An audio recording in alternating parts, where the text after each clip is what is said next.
తెలుగుదేశం కుటుంబ సభ్యులందరికీ నా నమస్కారాలు, అభినందనలు, శుభాభినందనలు.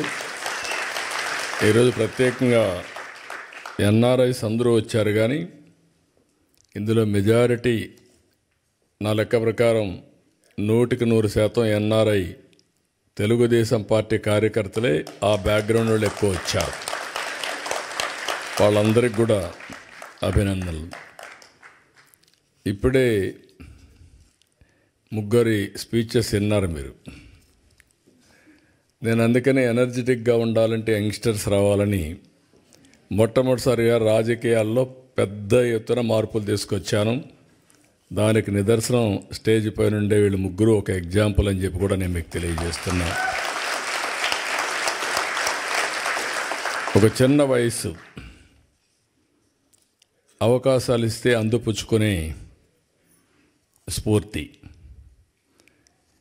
ఇక్కడ మీరందరినీ చూసినప్పుడు ఉదయం నుంచి మాట్లాడుతున్నా, ఎవరెవరు ఎక్కడెక్కడ నుంచి వచ్చారని. దగ్గర దగ్గర 12 దేశాలు ఇచ్చారు. ఇంకా ఎక్కువ ఉంటాయి, కానీ ఇక్కడ ఉండేవాళ్ళు 12 దేశాలు ఉన్నారు. ఆంధ్రప్రదేశ్లో జిల్లాల మరిగా మీరు ఈ దేశాల్లో ఉన్నారు. యూకే నుంచి వచ్చారు. చేలు పైకెత్తండి. యూకే వాళ్ళందరూ చేలు పైకెత్తండి. Okay, very good. స్విట్జర్లాండ్, ఎక్కడైతే ఉన్నాం ఇక్కడే. ఒకప్పుడు నేను ఎయిర్పోర్ట్కి వస్తే ఎవరు కనపడేవాళ్ళు కాదు, ఒక్కరు కూడా ఉండేవాళ్ళు కాదు. కాదమ్మా, బిగినింగ్లో మీరు ఎవరు లేరు. 95లో ఎవరు లేరు ఇక్కడ. తర్వాత వచ్చారు మీరంతా. అప్పట్లో ఇక్కడ ఎవరూ లేరు. యూరోప్లో అసలు తెలుగు వాళ్ళే ఉండేవాళ్ళు కాదు, ఇండియన్స్ కూడా లేరు. అప్పట్లో యూరోప్ కూడా ఇండియన్స్ని అలో చేసేవాళ్ళు కూడా కాదు, కన్జర్వేటివ్గా ఉండేవాళ్ళు. ఇప్పుడిప్పుడు లిబరలైజ్ అయ్యారు. అందుకే అందరూ మన వాళ్ళు చాలా తెలివైన వాళ్ళు. ఎక్కడ అవకాశాలు ఉంటే అక్కడికి వెళ్ళిపోతారు. అప్పుడు నేరుగా అమెరికాకి వెళ్ళిపోయారు. ఇప్పుడు అమెరికా నుంచి చూస్తే, ఇప్పుడే ఒక మిత్రుడు మాట్లాడాడు, చాలా బాగా చెప్పాడు. బోలెడన్ని అవకాశాలు ఉన్నాయి యూరోప్లో. ఇది ప్రారంభం మాత్రం. మీరు ఊహించనటువంటి అవకాశాలు ఇండియన్స్కి ప్రపంచం మొత్తం వస్తాయి. ప్రత్యేకంగా తెలుగు వాళ్ళు అందరిలో అగ్రస్థానంలో ఉంటారు, దానికి అనుమానమే లేదు మీకు. అయితే అప్పుడప్పుడు నేను మాట్లాడినప్పుడు అనిపిస్తుంది మీకు, ఈయన ఇట్లే మాట్లాడతాడులే, మనం చేసేది ఏముంది, వచ్చాం, విన్నాం, వెళ్ళిపోయి పడుకుందాం అనుకుంటారు. అది కాదు. ఒక పట్టుదలతో మీరు చేయగలిగితే, ఈరోజు నేను ఇదైనా ఒకసారి మాట్లాడతాను. జర్మనీ నుంచి వచ్చారు. చేలిపోతాను. జర్మనీ ఒకప్పుడు మోస్ట్ అడ్వాన్స్డ్ కంట్రీ, ఇప్పుడు కూడా, రేపు కూడా టెక్నాలజీలో. కానీ యూరోప్ మొత్తం ఏజింగ్ ప్రాబ్లంతో మీకు ఎక్కువ అవకాశాలు వచ్చే పరిస్థితికి వచ్చాయి. ఇటలీ, చేలిపేగతని ఇటలీ నుంచి ఎవరు వచ్చారు? కొంతమంది వచ్చారు. నార్వే నుంచి వచ్చిన వాళ్ళు చేలిపేగెత్తండి, మార్నింగ్ కనపడ్డారు. Sweden, Poland, France, Netherlands, Ireland,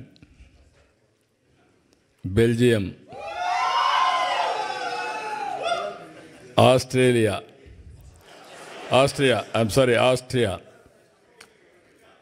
నువ్వు ఉన్నావు. లేకపోతే చాలా కొరతగా ఉంటుంది. నేను అదే అన్నాను. ఇప్పుడు ప్రపంచంలో ఎన్ని దేశాలు ఉన్నాయో అన్ని దేశాల్లో తెలుగు ఫుట్ ప్రింట్ ఉండాలి. అన్ని దేశాల్లో తెలుగు వాళ్ళు ఉంటారు, ఇండియన్స్ ఉంటారు. అది సాధ్యం. ముందు ఆ విశ్వాసం మీకు వస్తే ఇది ఎట్టి పరిస్థితుల్లో కూడా జయప్రదం అవుతుంది. ఇప్పుడే మన వాళ్ళందరూ మాట్లాడినట్టు, నా జీవితంలో ఇన్ని దేశాల్లో మీరు ఉన్నారని కూడా ఊహించలేదు. నేను మీరు వెళ్తారని కూడా ఊహించలేదు. చెప్పాను చాలాసార్లు, ఎప్పుడు మాట్లాడినా చెప్తూనే ఉంటాను. కానీ దాన్ని అందిపుచ్చుకొని మీరు ఇన్ని దేశాలకు పోతే ఫస్ట్ టైం నేను జైల్లో ఉన్నప్పుడు ఎక్కడెక్కడి నుంచో మీరు డెమాన్స్ట్రేషన్లు చేస్తూ ఉంటే ఇన్ని దేశాల్లో తెలుగు వాళ్ళు ఉన్నారా అని నాకే ఆశ్చర్యం కలిగే పరిస్థితి వచ్చింది. అది 1-2 రోజులు చేయాలా మీరు? నేను జైల్లో ఉన్న 53 రోజులు నిరంతరం మీరు ఉద్యమాలు చేశారు. దీనికి నా జీవితాంతం నేను అనుకున్నాను. కొంతమంది చనిపోయినా గుర్తుంటారు, కానీ నేను బ్రతుకున్నగానే గుర్తుపెట్టుకున్నారంటే నా జీవితంలో మర్చిపోలేను. అక్కడి నుంచి ఎన్నికలు వచ్చాయి. ఎన్నికలను కూడా చాలా సమర్థవంతంగా మేము ఆలోచించాం. రాష్ట్ర భవిష్యత్తు ఒక పక్క, రాజకీయాల్లో ఉండదగ్గ వ్యక్తి కాని వ్యక్తి ఆ రాష్ట్రంలో ముఖ్యమంత్రిగా ఉంటే ఏం జరిగిందో మనం చూసాం. అందుకని అందరం కలవాలనుకున్నాం. తెలుగుదేశం, జనసేన, బీజేపీ 3 పార్టీలు కలిసి పోటీ చేశాం. పోటీ చేస్తే నాకే ఆశ్చర్యం వేస్తుంది. ప్రపంచంలో ఎక్కడెక్కడి నుంచో వచ్చారు మీరు, నెలలు తరబడి అక్కడే ఉన్నారు. ఒక్కొక్కరు మీకు ఎంత శక్తి ఉంటే అంత డబ్బులు ఖర్చు పెట్టి ఎన్నికల్లో గెలిపించారంటే ఇది మా జీవితంలో ఎప్పుడూ మర్చిపోలేని సంఘటన. ఇది అప్పుడప్పుడు చరిత్రలో అనుకుంటాం, కానీ ఇంత స్ఫూర్తిదాయకమైనటువంటి జాతి ఉండడం, నేను ఆ జాతిలో పుట్టడం నా అదృష్టంగా భావిస్తున్నా. అందుకే మళ్ళీ చెప్తున్నా, మళ్ళీ జన్మ అనేది ఉంటే మళ్ళా తెలుగు జాతిలోనే పుట్టాలని చెప్పి భగవంతుని కోరుకుంటున్నా. ఇంకొక విషయం మీరు చూస్తే, చాలా దేశాలు చరిత్రలో చాలామంది నాయకులు పౌరుల్ని తయారు చేయడంలో వాళ్ళు ఒక బాధ్యత తీసుకొని చేశారు. ఒక సింగపూర్ని ఒక ఫిషర్మెన్ విలేజ్ని ఈరోజు మోస్ట్ లివబులే కాకుండా మోస్ట్ అడ్వాన్స్డ్ దేశంగా తయారు చేశారు. ఒక పబ్లిక్ పాలసీలో ఆనాటి పాలకులు లీ కువాన్ యూ. ఇలాంటి అన్ని దేశాల్లో కూడా మనం చూస్తే ఇదే చరిత్ర మనకు గుర్తొస్తుంది. చరిత్ర అంతా నేను అందుకే 95లో ముఖ్యమంత్రి అయినప్పుడు ఆలోచించాను. మన రాష్ట్రం అంతా ఆంధ్రప్రదేశ్ అంటే వ్యవసాయం, అక్కడికక్కడే వ్యవసాయం చేసుకుంటూ అదే పనుల్లో ఉండేవాళ్ళం. మీరు గుర్తుపెట్టుకోవాల్సింది, మీలో కూడా ఎందుకు నేను మాట్లాడుతున్నానంటే, ఎప్పటికప్పుడు మీలో కూడా ఒక ఆలోచన విధానం రావాలి, చైతన్యవంతులు కావాలని చెప్తున్నాను. 91లో ఆర్థిక సంస్కరణలు వచ్చాయి. నేను 95లో ముఖ్యమంత్రి అయ్యాను. 93 ఆ ప్రాంతంలో ఇంటర్నెట్ రెవల్యూషన్ వచ్చింది. ఎవ్వరూ చేయని సాహసాలు నేను చేశాను. ఆ విషయం మీరు గుర్తుపెట్టుకోవాలి.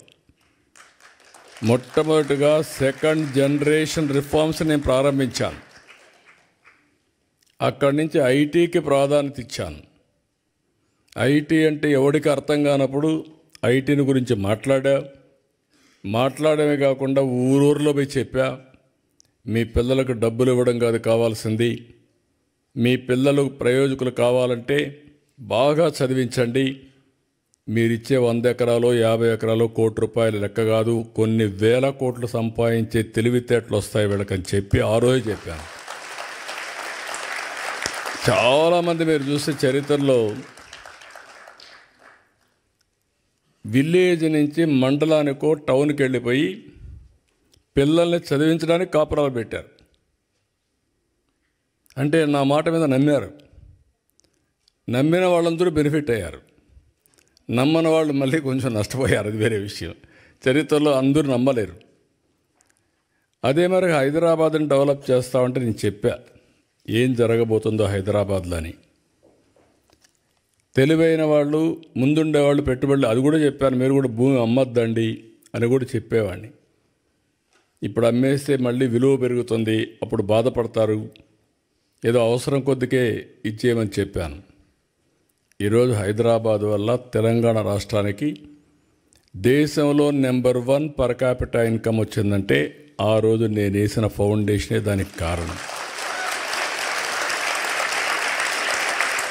నేను ఎవ్రీడే మీకు చెప్పేవాడిని.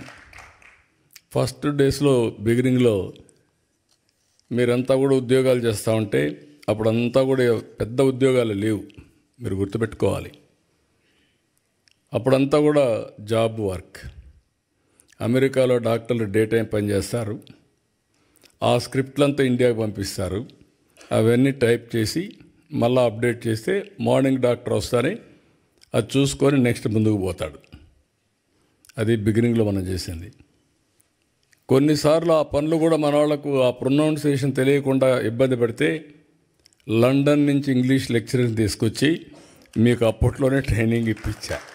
అంటే ఇంగ్లీష్ కొంతమంది ఆ ప్రొనౌన్సియేషన్లో ఇబ్బంది పడుతున్నారని అక్కడి నుంచి ప్రారంభించాం. నేను ఎవ్రీడే చెప్పేవాడిని, మీరు ఉద్యోగం చేయడం కాదు, మీరు ఉద్యోగాలు ఇచ్చే స్థాయికి ఎదగాలి, జాబ్ సీకర్ కాదు జాబ్ ప్రొవైడర్గా తయారు కావాలని ఎప్పుడు చెప్పేవాడిని. అంటే ఆంటర్‌ప్రెన్యూర్స్ కావాలని నేను చెప్పడమే కాదు, ఒక 40-50 మంది ఆంటర్‌ప్రెన్యూర్స్ని నాతో తీసుకెళ్ళి ప్రపంచం మొత్తం వాళ్ళకు చూపించి రౌండ్ టేబుల్ కాన్ఫరెన్స్లు పెట్టేవాడిని. ఆ దేశంలో ఉండే ఆంటర్‌ప్రెన్యూర్స్ని పిలిపించి వీళ్లకు వాళ్ళకు నెట్వర్క్ చేసి ఎంఓయూలు కానీ లేకపోతే అనేక విధాలుగా అనుసంధానం చేస్తే ఈరోజు నేను గర్వంగా చెప్పగలుగుతున్నా, సెకండ్ జనరేషన్ ఆంటర్‌ప్రెన్యూర్స్ దానికి చిరునామా తెలుగు రాష్ట్రాలంటే ఆ రోజు చేసిన ఫౌండేషనే. ఇప్పుడే మా ఆడబిడ్డ చెప్తా ఉంది, ఆ రోజు చదువుకోవాలంటే ఆడపిల్లలు చదివించేవాళ్ళు కాదు తల్లిదండ్రులు. నేను ఎవ్రీడే సవాలుగా తీసుకొని చెప్పేవాడిని, మగపిల్లవాడైనా ఆడపిల్ల అయినా బాగా చదివించండి, మీకు ఇది ఒక పెద్ద ఆస్తి, వివక్షత చూపించద్దని ఎవ్రీడే చెప్పేవాడిని. చెప్పడం కాదు, నేను ఒక పాలసీ తీసుకొచ్చాను. కాలేజ్ సీట్లలో ఉద్యోగాల్లో 33% ఆడబిడ్డలకు రిజర్వేషన్లు పెట్టాను. మొత్తం అప్పుడు పెడితే చాలామంది నన్ను అడిగారు, 33% పెట్టారు, ఇప్పుడు వాళ్ళు 60% వస్తారు, మెరిట్లో కూడా కొన్ని వస్తాయి, మీకు 40 వస్తాయి మగవాళ్ళంటే బ్యాక్లాగ్ ఉందిలే, అదన్నీ ఫిలప్ కావాలి, ఆ తర్వాత చూద్దాం మీ కథ అని చెప్పి చేశాను. అదే మాదిరిగా రాత్రుల్లో కూడా ఆడబిడ్డలు పని చేయగలుగుతారని నిరూపించి ఐటీ దీనికి 24/7 కింద పెట్టి ప్రత్యేకంగా సెక్యూరిటీ కూడా పెట్టి మీకు పని చేయించాం. ఇప్పుడు ఏ ఐటీ కంపెనీకి పోయినా నేను అప్పుడప్పుడు కంపేర్ చేస్తూ ఉంటాను, మీలో కూడా ఉంటారు.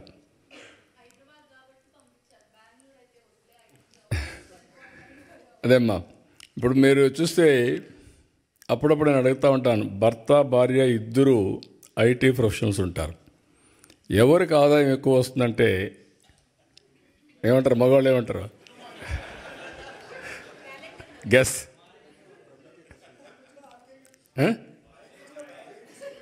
అని కూడా కాదు, మన ఆడవాళ్ళని మనం సరిగా అంచనా వేయలేదు. కానీ there is a theory, right brain, left brain. Go and ask your ChatGPT. Ladies are more intelligent than men. It is established fact. మనం నమ్మినా నమ్మకపోయినా అది వాస్తవం. అందుకే ఇవన్నీ నేను ప్రమోట్ చేసినప్పుడు నాకు అనిపించింది చాలా, ఇప్పుడు ఎక్కడికి పోయినా కూడా ఇంకొక ఇది కూడా ఉంది, మీకు గుర్తుపెట్టుకోవాలి, మీరు కూడా ఫాలో కాలేదనుకుంటున్నాను నేను, అయితే ప్రమాదం. డబ్బులు వచ్చాయి, ఇద్దరు కూడా ఉద్యోగాలు చేస్తున్నారు, double income, no kids, let us enjoy. అందుకే ఇప్పుడు యూరోపే కాదు అన్ని దేశాల్లో కూడా పాపులేషన్ ప్రాబ్లం వచ్చింది, ఏజింగ్ ప్రాబ్లం వచ్చింది. Can you believe? జపాన్ లాంటి దేశం ఇండియా నుంచి మ్యాన్ పవర్ పంపించమని ఫస్ట్ టైం అడుగుతున్నారు. జర్మనీ లాంటి దేశంలో ఇండియన్స్ని యాక్సెప్ట్ చేసి కొంతమంది మనుషులు కావాలని అడిగే పరిస్థితికి వచ్చారు. అంటే ఏదైతే సరైన సమయంలో నిర్ణయం చేయలేకపోయారో దానివల్ల ఆ దేశాలు ఈరోజు మీరు చూస్తే సంపద సృష్టించారు, టెక్నాలజీ ఉంది, అగ్రదేశాలు. మనుషులు లేకపోతే ఎవరికోసం దీనికి? ఎవరు ఎంజాయ్ చేస్తారు? That is the stage today. India is very fortunate. 2047కి ఇండియా, నాకు ఏం అనుమానం లేదు, ప్రపంచంలోనే నెంబర్ 1 కానీ నెంబర్ 2 కానీ తయారవుతున్నాం. ఒకప్పుడు నేను ఎక్కడికి పోయినా జూయిష్ అని చెప్పేవాళ్ళని. జూయిష్ ఉన్నారు, ఈ ఊర్లో ఒకరు ఉంటారు, లేకపోతే 2 ఉంటారు, ఊరంతా వాళ్ళే కంట్రోల్ చేస్తూ ఉంటారు. దానికి కారణం రాజకీయ విరాళాలు ఇస్తారు, లేకుంటే చారిటీ చేస్తారు, అందువల్ల వాళ్ళకి మంచి పేరుంది.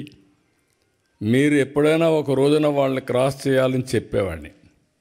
ఇప్పుడు ఐఎమ్ ప్రౌడ్ టు సే ప్రపంచం మొత్తం పర్ క్యాపిటల్ ఇన్కంలో జూయిష్ కంటే ఎక్కువ ఇండియన్స్కి వస్తూ ఉంది. అందులో తెలుగు వాళ్ళు అగ్రస్థానంలో ఉన్నారు. ఇంకా వెల్త్ క్రియేషన్లో ఇంకా ముందుకు పోవాలి, అది కూడా అవుతాం, నాకేం డౌట్ లేదు దాంట్లో. ఎందుకంటే జూయిష్ పాపులేషన్ అంతా 1,20,00,000, ఇండియా పాపులేషన్ 145 కోట్లు ఇప్పటికి, తెలుగు వాళ్ళ పాపులేషన్ 10 కోట్లు.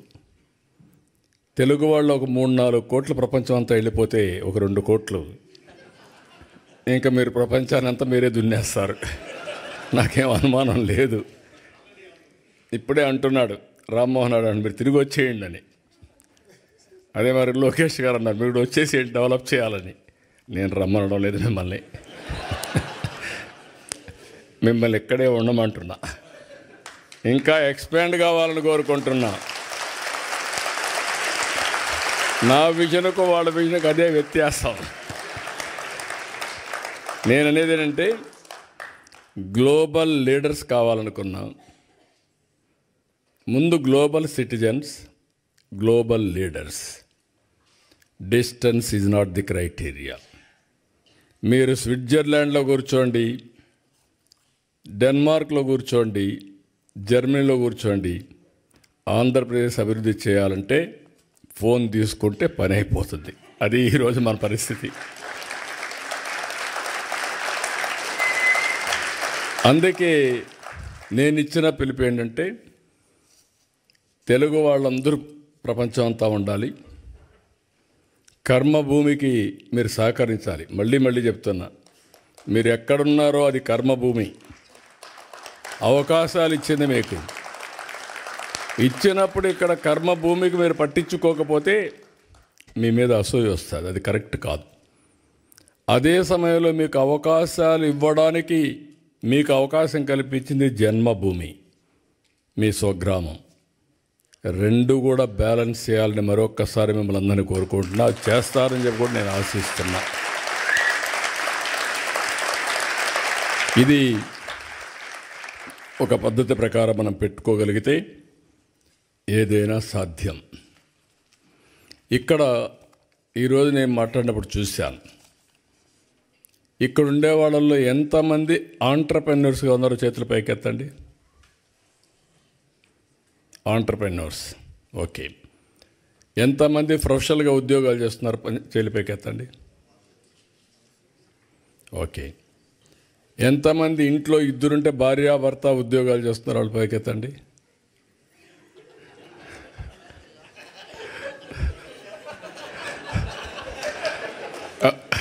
వాస్తవమే, భార్యాభర్త 2 ఉద్యోగాలు చేస్తున్నారు.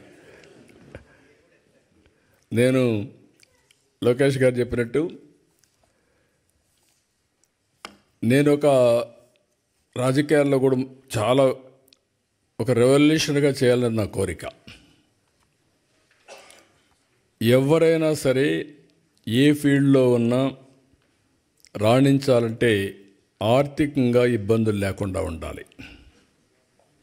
అందుకే నేను ఆలోచించింది, రాజకీయాల ద్వారా డబ్బులు సంపాదిస్తే ఎప్పటికీ గౌరవం రాదు. కాబట్టి ఫ్యామిలీ ఎప్పుడు రాజకీయం పైన ఆధారపడకూడదని నేను వ్యాపారాలు చేయాలని బిగినింగ్లో నిర్ణయించి 1-2 ఫెయిల్ అయినా ఫైనల్గా హెరిటేజ్ పెట్టాం. ఈరోజు కుటుంబం గౌరవంగా బతికే పరిస్థితి వచ్చిందంటే అది ఆ రోజు ప్రారంభించిన హెరిటేజ్ అని చెప్పి కూడా మీకు తెలియజేస్తున్నాను. ఎప్పుడు నేను రాజకీయం చేసేవాడిని, మా మిస్సెస్ ఆ కంపెనీ చూసుకునేది. ఇప్పుడు లోకేష్ గారు కూడా రాజకీయాల్లోకి వస్తే బ్రహ్మణి గారు పని చేసుకుంటున్నారు. కుటుంబానికి ఎలాంటి ఇబ్బందులు, ఇది అందరికీ రావాలనేది నా కోరిక. దాన్ని ఎప్పటికప్పుడు ప్రమోట్ చేసిన ఒకసారి ఆలోచించారు, కానీ అది కుదరలేదు. రాజకీయ పార్టీ కూడా ఒక కంపెనీ పెట్టి వచ్చే డబ్బులు రాజకీయాలకు ఖర్చు పెట్టాలని, అది వీలుగాల, అది లాస్ ఒప్పుకోలేదు, అందువల్ల చేయలేకపోయాను. ఇప్పుడు నేను మిమ్మల్ని కోరేది ఏంటంటే, నేను 1 ఫ్యామిలీ 1 ఆంటర్‌ప్రెన్యూర్ అని పెట్టుకున్నాను. నేను ఇక్కడుండే మీరందరూ కూడా ఉద్యోగాలు చేస్తూ ఓసారి టకామని ఉద్యోగం మానేసి ఆంటర్‌ప్రెన్యూర్ చేస్తే అది కానీ గిట్టుబాటు కాకపోతే మొత్తం దెబ్బతింటామని భయం కూడా ఉంటుంది. గ్రాడ్యువల్గా మీరు ఆలోచించుకోవాల్సింది, సంపద సృష్టించడం కష్టం కాదు, కేర్ఫుల్గా పనిచేస్తే ఏదైనా సాధ్యం. నేను ప్రపంచంలో ఒకటే చెప్తున్నా మీకు, 2047కి ప్రపంచంలో నెంబర్ 1 కమ్యూనిటీ ఎవరంటే, మోస్ట్ పవర్ఫుల్ కమ్యూనిటీ ఎవరంటే, దానికి చిరునామాగా మీరుండాల్సిన అవసరం ఉంది. అదే నా ఆలోచన, అదే నా విజన్, అదే నా సంకల్పం. నా సంకల్పం మనందరి సంకల్పం కావాలని, దానికి ఆమోదం చెప్పాల్సిందిగా మరొక్కసారి మీ అందరినీ కోరుకుంటున్నాను.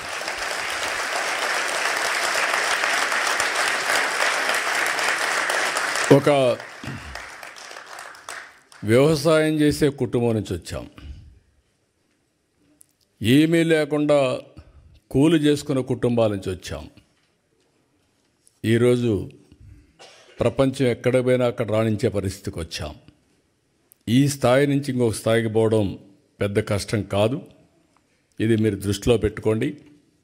అదే సమయంలో నేను దీని నెట్వర్కింగ్ కూడా, ఐఎమ్ వెరీ హ్యాపీ. ఇప్పుడు కొన్ని ఎగ్జాంపుల్స్ కూడా మన వాళ్ళు చెప్పారు. నేను ఆ రోజు చూశాను, మీ బలం చూశాను. ఉక్రెయిన్ వార్ డిక్లేర్ చేశారు. డిక్లేర్ చేస్తే ఏం చేయాలని ఆలోచించాం. గవర్నమెంట్ పట్టించుకోవడం లేదు, కేంద్రం చేయాల్సిన పనులు చేస్తున్నారు. తెలుగు వాళ్ళు చాలా ఎంటర్ప్రైజింగ్ కమ్యూనిటీ, ఎక్కడ అవకాశాలు ఉన్నాయంటే అక్కడికి వచ్చేస్తారు. యుక్రెయిన్లో MBBS సీట్లు చాలా కాస్ట్ ఎఫెక్టివ్, మెజారిటీ ఇక్కడికి వచ్చేసారు. ఒకరిని చూసి వచ్చేసారు. ఆ రోజు చూస్తే చాలా భయంకరమైన సిచ్యువేషన్. అప్పుడు నేను పిలిపించారు, రవి ఇక్కడ, NRT రవి ఇక్కడే ఉన్నాడు. ఆయన్ని పిలిపించి అందరితో మాట్లాడి మా దగ్గరుండే నెంబర్లన్నీ తీసుకొని ఒక మెసేజ్ ఇచ్చాం. టోటల్ యూరోప్లో ఉండే వాళ్ళందరూ వచ్చి సొంత డబ్బులు ఖర్చు పెట్టుకొని మన వాళ్ళందరినీ తిరిగి ఇండియాకు పంపించే వరకు పనిచేశారంటే అది తెలుగు జాతి స్ఫూర్తి, మీ కమిట్మెంట్. అది నేను ఒక పైలట్ ఒక మాట చెప్తే బ్రహ్మాండంగా చేశారు. కానీ ఒకసారి మోటివేట్ చేస్తాం కానీ, ఇన్స్పిరేషన్ ఇస్తాం కానీ, చేసేవాళ్ళు కూడా ఉండాలి. అంటే మీకు ఒక సామాజిక స్పృహ కాకుండా మళ్ళీ ఎక్కడి నుంచి వచ్చారో ఆ రూట్స్ మర్చిపోకుండా గుర్తుపెట్టుకున్నారంటే చాలామంది మర్చిపోతాం. మీలో కూడా ఒకరిద్దరు ఉంటారు, నాకేంటి, నాకేమొచ్చింది, ఎవరేం చేశారు, నేనే పైకి వచ్చాను అనుకుంటారు. కానీ నేను ఆ రోజు ఇంజనీరింగ్ కాలేజీలే ప్రారంభించకూడదు అనుకొని ఉంటాను అనుకోండి, ఏమయ్యేది? అవునా కాదా? That is the vision I have given. దానికి నేను మీ ఫైల్స్ మోసకపోయాను, మీరు గుర్తుపెట్టుకోవాలి. అంటే ఒక్కొక్క ఇంజనీరింగ్ కాలేజ్ ఫైల్ తీసుకొని, ఒక మెడికల్ కాలేజ్ ఫైల్ తీసుకొని, నాకేం అవసరం లేదు ఢిల్లీలో, వాళ్ళ దగ్గరికి పోయి వాళ్ళకు భోజనం పెట్టి డిన్నర్లు ఇచ్చి అడుక్కొని మీరు మాకు ఇవ్వండి ఇవి అని చెప్పాను. ఎందుకంటే ఫ్యూచర్ చూశాను కాబట్టి ఆ రోజు మీకు చేశాను అవన్నీ. రెండోది, మీరు చూస్తే ముఖ్యమంత్రులు అంటే పెత్తందారులుగా ఉంటాం. నేను బిల్ గేట్స్ని కలవాలా, నేను ఫోన్ చేసి అడిగాను అంబాసిడర్ని, chief minister I want to meet him అని. ఆయన ఎవరిని కలవడం లేదండి, మిమ్మల్ని కూడా కలవడు, రాజకీయ నాయకులతో నాకేం పని లేదంటున్నాడు అన్నారు. లేదు నాకు పని ఉంది ఆయనతో. ఒక 10 నిమిషాలు ఇమ్మనండి అన్న. సరే అవసరమైతే మీరు రండి, కాక్టైల్ పార్టీ ఉంది, అందులో జాయిన్ కామన్నారు. నేను వచ్చి కాక్టైల్ పార్టీకి వచ్చి నెక్స్ట్ డే పేపర్లో హెడ్లైన్స్ వేసి ఈయన కూడా పార్టీలో చేరిపోయాడని.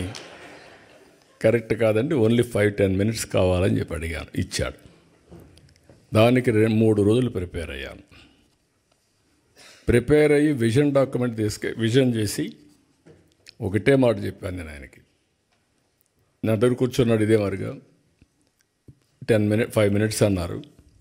నేను స్టార్ట్ చేస్తే ఆయన ఇంకేమీ అబ్జెక్షన్ చేయలేదు. 45 మినిట్స్ వీ స్పెంట్. అప్పుడు నేను విజన్ ఇచ్చాను, what is India, what is the strength of India in technology అని. ఈ ఎంటైర్ అగ్రీడ్ విత్ మీ. నేనేం చేయాలి మీకు అన్నాడు. మీరు ఏమీ చేయక్కర్లేదు, మీ మైక్రోసాఫ్ట్ కంపెనీ హైదరాబాద్లో పెట్టమని అడిగా ఆ రోజు. అప్పట్లో ఎవరు అడగరు, ఓన్లీ సియాటల్లో ఉంది. ఎందుకంటే మైక్రోసాఫ్ట్ వస్తే ప్రపంచం అంతా అనుకుంటారు హైదరాబాద్లో ఏమీ లేకపోతే వచ్చాడు, మైక్రోసాఫ్ట్ పెట్టాడని చెప్పి అన్ని కంపెనీలు వస్తాయి. ఫ్లాగ్షిప్ కంపెనీని చెప్పి ప్రయత్నం చేశాను, జయప్రదమయ్యాను. ఈరోజు గర్వంగా చెప్తున్నా, ఆ మైక్రోసాఫ్ట్ హైదరాబాద్కు వచ్చింది కాబట్టి తెలుగు బిడ్డ నాదెళ్ల సత్య సీఈఓగా తయారయ్యాడు ఆ కంపెనీకి. That is the elevation, that is the spirit. ఇది ఒక్కొక్కరికి కోరికలు పుడతా ఉంటాయి. నేను ఇంజనీరింగ్ కాలేజీలు కడితే ఎవ్రీ రెవెన్యూ డివిజన్లో ఆ engineering college building biggest building. అది చూసి నేను కూడా ఈ కాలేజీలో చదువుకోవాలని చదువుకున్నవాడు మీలో కూడా చాలామంది ఉంటారు. అలాంటి స్ఫూర్తిదాయకమైన కాలేజీలు మనం కట్టాము, అన్ని లాభాలు వచ్చాయి. ఇప్పుడు నేను మిమ్మల్ని కోరేది ఏంటంటే, ఇక్కడి నుంచి నెక్స్ట్ స్టెప్కు మనం వెళ్దాం. ఇప్పుడే లోకేష్ గారు చెప్పినట్టు overseas man power company Andhra Pradesh, Sita శర్మను ఒక అమ్మాయిని తీసుకొచ్చి సీఈఓగా పెట్టారు. స్ట్రెంగ్తన్ చేస్తాం. ఎన్ఆర్టీ రవి కూడా ఇక్కడే ఉన్నాడు. ఒక్కొక్క దేశంలో ఒక ఎన్ఆర్టీ మొత్తం కూడా మీరు మొబిలైజ్ చేసి లీడర్స్గా ఉన్నారు. తెలుగుదేశం పార్టీ ఎన్ఆర్ఐ వాళ్ళు ఎన్ఆర్ఐలో ఉంటారు. ఎన్ఆర్టీలో కూడా మీరు ఉండి ఎన్ఆర్టీని బలపరిస్తే గవర్నమెంట్ పరంగా వచ్చినప్పుడు, ఇప్పుడు నేను కూడా ఒక పక్క ముఖ్యమంత్రిని, ఒక పక్క పార్టీ అధ్యక్షుడిని, ఈ 2 బాధ్యతలు నిర్వహించినప్పుడు that is political governance. Political mandate తీసుకున్నాను, ముఖ్యమంత్రి అయ్యాను. పార్టీ అధ్యక్షుడిగా నేను హామీలు ఇచ్చాను, అవి నెరవేరుస్తాను. పార్టీ కార్యకర్తలు మీరందరూ కూడా పార్టీకి సపోర్ట్ చేసిన వాళ్ళే. మీ రుణం తీర్చుకోవాలి. తగిన విధంగా ప్రతి ఒక్క రుణం తీర్చుకోవడానికి నేను అన్ని విధాల ప్రయత్నం చేస్తున్నాను. అది వచ్చినప్పుడు ఎన్ఆర్టీ ఉంటుంది, ఎన్ఆర్ఐ ఉంటుంది. మూడోది, ఈ 2 చేసిన తర్వాత ఏ విధంగా మిమ్మల్ని ప్రమోట్ చేయాలని ప్లానింగ్ చేయాలి, ఎంపవర్ చేయడానికి. ఎప్పుడు కూడా నిరంతరం ఒక పని జరిగిందంటే ఆ పని చూసుకొని మీరు ఆనందపడిపోతే మీరు అక్కడే ఉంటారు. తూతూగా అంటే ఇన్ ది సెన్స్, ఒక అవకాశం వచ్చింది, ఉపయోగించుకున్నారు, అక్కడికే సాటిస్ఫై అయితే కరెక్ట్ కాదు. అట్లా కాకుండా మనం పవర్ఫుల్ కమ్యూనిటీ, పవర్ఫుల్ వ్యక్తులు కావాలంటే నిరంతరం ఆలోచించాలి, శ్రమ చేయాలి. నేను అందుకే రాత్రి కూడా ఒక అర్ధగంట నాకు టైం దొరికితే రామ్మోహన్ నాయుడు కూడా గట్టిగా చెప్పాను. నేను చెప్పాలని చెప్పా. ఫ్లైట్లో వచ్చాడు. ఫ్లైట్లో వస్తే 1 గంట చెప్పాను, ఏమేం చేయాలి, ఎట్లా చేయాలి. మీకు యంగ్స్టర్స్, మీకు అవకాశం వచ్చింది. అతి చిన్న వయసులో నువ్వు కేంద్ర మంత్రి అయ్యావంటే అది ఒక అవకాశం వచ్చింది. ఈరోజు ఆ అవకాశాన్ని అందిపుచ్చుకొని ప్రజలకు శాశ్వతంగా మెరుగైన సేవలు చేయడానికి మీరు ప్లాన్ చేయాలి. అదే మాదిరిగా ఈసారి గెలిచాం, మనం మళ్ళా పర్వాలేదనుకుంటే కుదరదు. ఎట్టి పరిస్థితిలో ప్రతి ఎన్నికల్లో మనం గెలిస్తే ఆ రాష్ట్రాన్ని ఎక్కడికో తీసుకుపోయేదానికి అవకాశం ఉంటుంది. అది కూడా చేయాలని చెప్పి చాలా స్పష్టంగా చెప్పాను. మర్చిపోవద్దని ప్రజలు మీరు ఒక మోడల్ తయారు చేయండి. ఇప్పుడు కేంద్రంలో చూశారు మీరు, నరేంద్ర మోడీ గారు 3వసారి గెలిచారు, గుజరాత్ 5వసారి గెలిచారు, హర్యానా 3వసారి గెలిచారు. మనం 2004లో గెలుచుంటే తెలుగు జాతి ఎక్కడికో ఎల్లుండదో ఒకసారి ఊహించుకోండి మీరు. 10 ఏళ్ళు గ్యాప్. కానీ ఒక అదృష్టం ఏంటంటే వచ్చిన పాలకులు ఆ రోజు హైటెక్ సిటీ ఎవరు కూల్చుంటే అడిగి ఆగిపోయేది మొత్తం, ఎవడు చేయలే. కానీ మొన్న వచ్చినప్పుడు మీరు చూస్తే అమరావతి పోయింది, పోలవరం పోయింది, అన్నీ పోయినాయి. అంటే ప్రజావేదికతో ప్రారంభమై మొత్తం పోయే పరిస్థితికి వచ్చింది. సో ఇక్కడ నేను అనేది ఏంటంటే ఇవన్నీ వచ్చినప్పుడు మనం అందరం కలిసి ఏ విధంగా దీన్ని ముందుకు తీసుకుపోవాలనో సమిష్టిగా మనం ఆలోచించుకొని ముందుకు పోవాల్సిన అవసరం ఉంది. ఇక్కడ మన వాళ్ళు సిఎక్స్ఓ క్లబ్ ఒకటి క్రియేట్ చేసి తద్వారా ఉపాధి ఏ విధంగా క్రియేట్ చేయాలో చేద్దామన్నారు. చాలా సంతోషం, మనస్ఫూర్తిగా మీకు అభినందనలు. మీకు బలం పెరగాలంటే, మీ శక్తి పెరగాలంటే మీరు ఒక్కరుంటే చాలదు, ఇంకా సఫిషియెంట్ నెంబర్ ఉండాలి. కనీసం అప్పుడు తెలుగు కల్చర్ని కాపాడుకుంటారు, మన పిల్లలు కూడా తెలుగులో మాట్లాడుకుంటారు.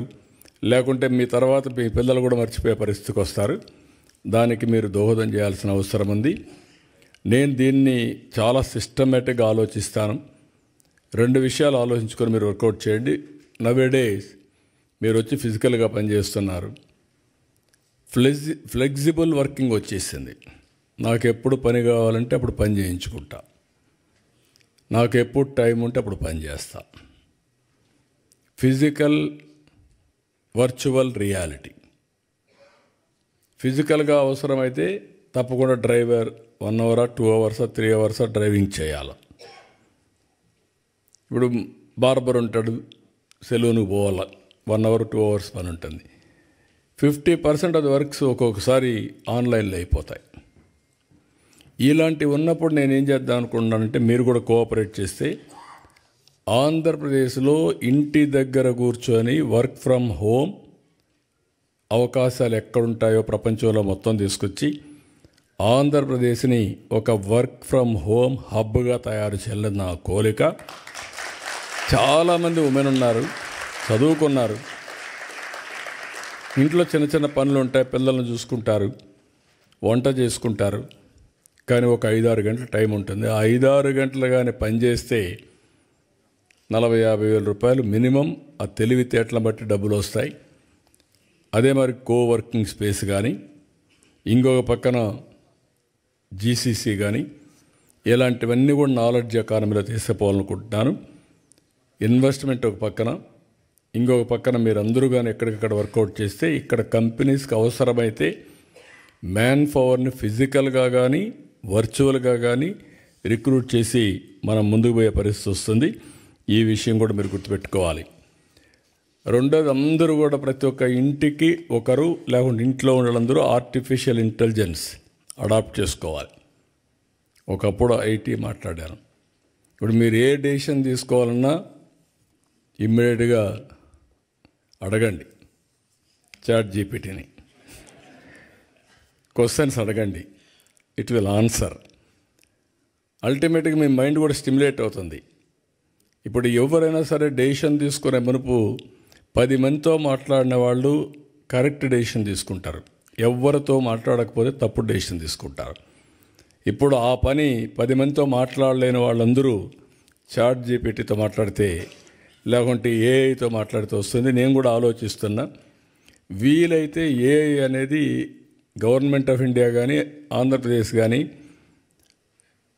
ఎట్లా చేయగలదని తెలుసు. వాళ్ళకి లంప్సమ్ డబ్బులు పే చేసేసి అది ఓపెన్ పెట్టేసి అందరూ కూడా అడాప్ట్ చేసుకోవడానికి, అక్కడి నుంచి వర్క్ చేయడానికి వీలైతే పెడదామని కూడా ఆలోచిస్తున్నానంటే ఏఐ అనేది ఆ ప్లాట్ఫామ్స్ అన్నీ అందరికీ యాజ్ ఆన్ టుడే ఓపెన్ ఉన్నాయి, కొన్ని పేమెంట్స్ ఉన్నాయి. ఆ పేమెంట్సే గవర్నమెంట్లో కట్టేస్తే వాళ్ళ ప్లాట్ఫామ్ మనకి సోర్స్ మనకిస్తే మనం డెవలప్ చేయొచ్చని చూద్దాం అనుకుంటున్నాం.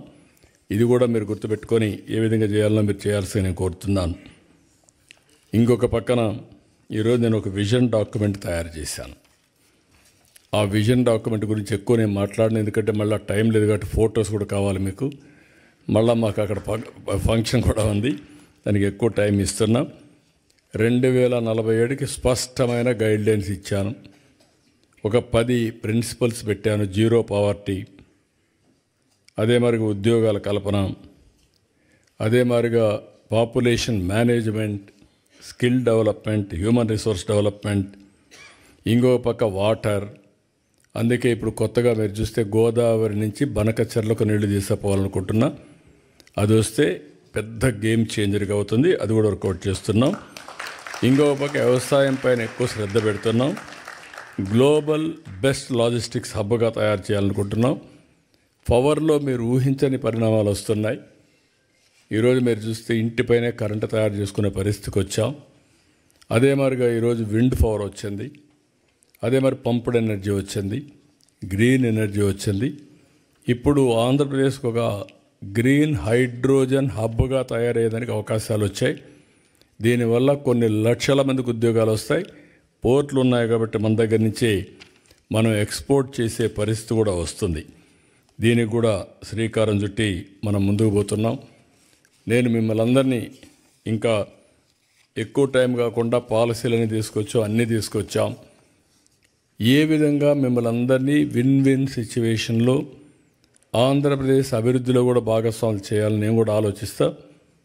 ఫస్ట్ మీరంతా ఎన్ఆర్టీలో మెంబర్స్గా తయారైతే ఒక డేటాబేస్ వస్తుంది.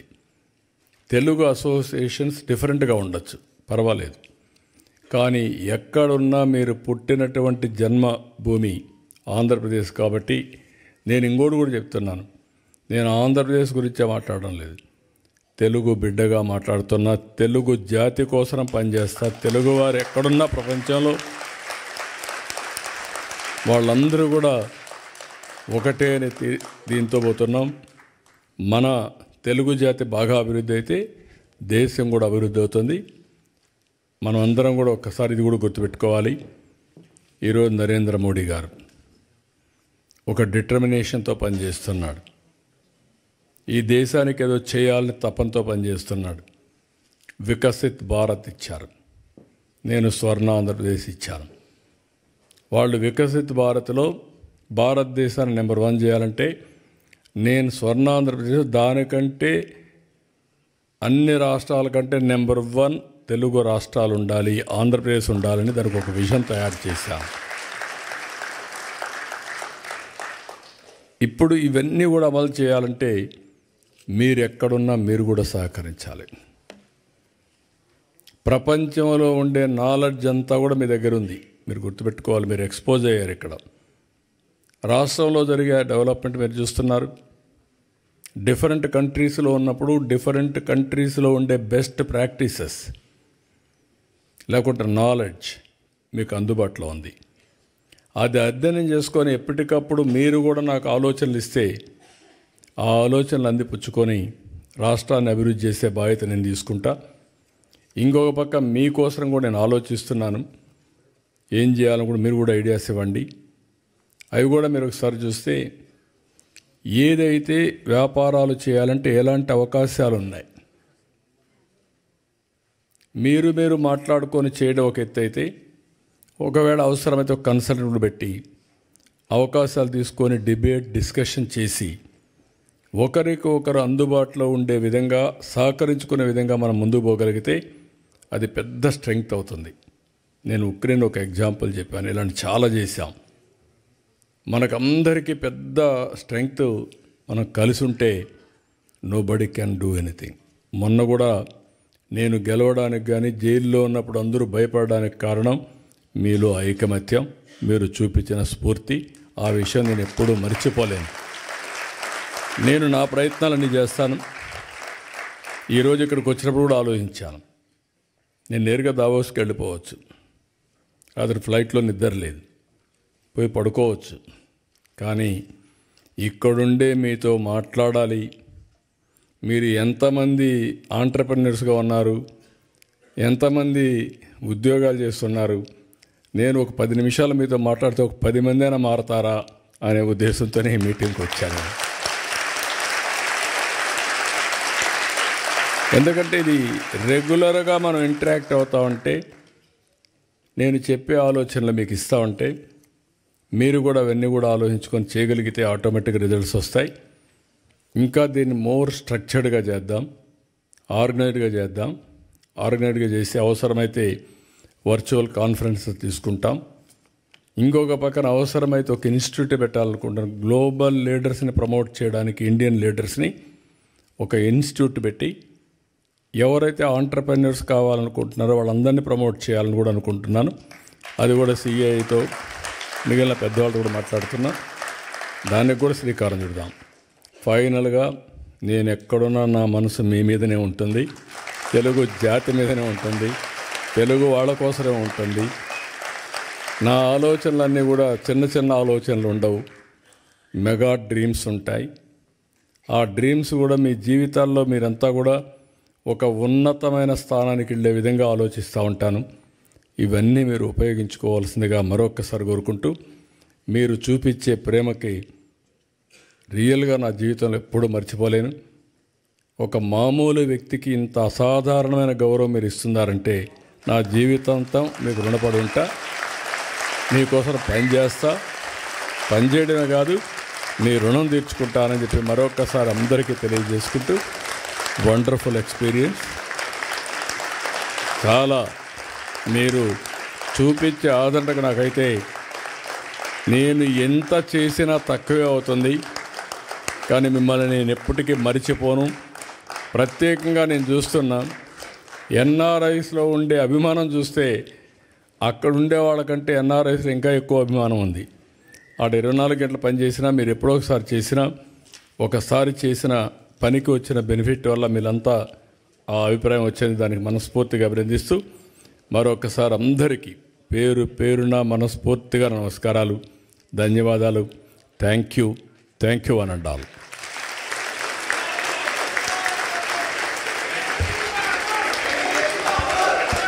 ఒక్క నిమిషం అండి.